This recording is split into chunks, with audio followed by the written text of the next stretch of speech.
Don't you just love Muslim discourse? No? Oh, I wonder why.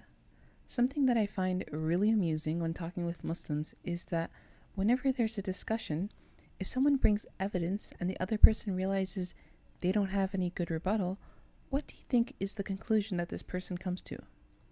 Accept that they were wrong? No, they'll just say, ask a scholar. I know I don't really live in a very populated Muslim region, but where in the world am I supposed to find scholars to ask? Do I just find them on the streets?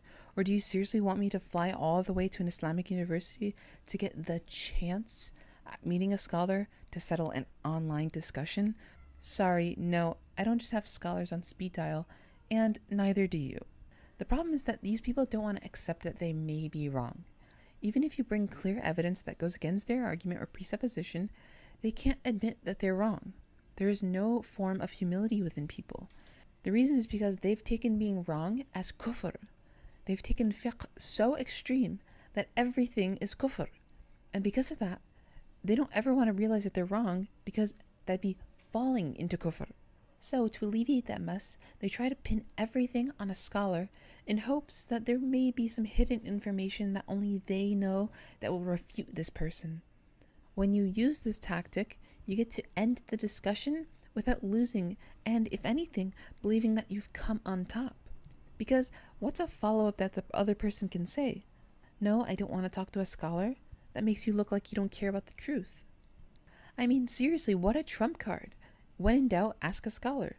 Seriously, I want you to try this next time you're in a debate with a Muslim. As soon as they respond, just say, look, just ask a scholar, okay? And see their reaction. Ask a scholar. Okay, then why do we even have discussions about Islam?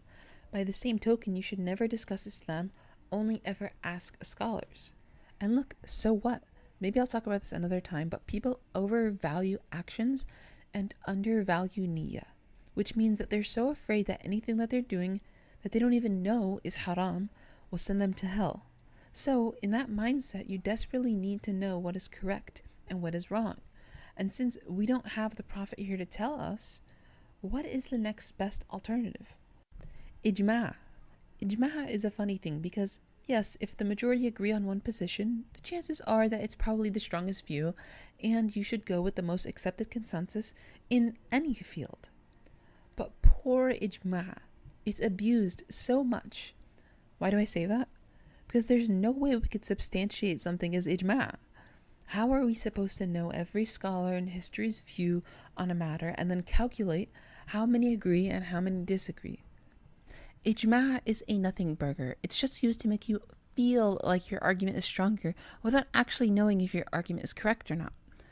Whenever you're having a discussion with someone, they'll just say, the majority of scholars agree, without even knowing if that's true or not.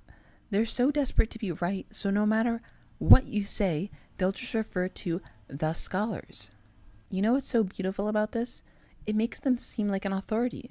What they mean by, but the majority of scholars agree, is you need to do more research. You have to plead ignorance. Ha ha ha. You don't know that the scholars agree? Pff, you jahil.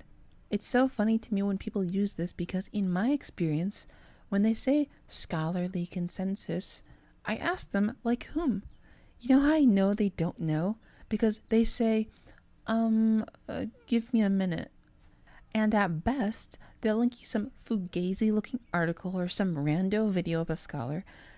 Another way I know they don't actually know, because when I read the article or watch the video, 9 times out of 10 shows them that they're wrong or provides no evidence to back it up. It either just makes a declarative statement with no evidence, or the person also just says scholarly consensus.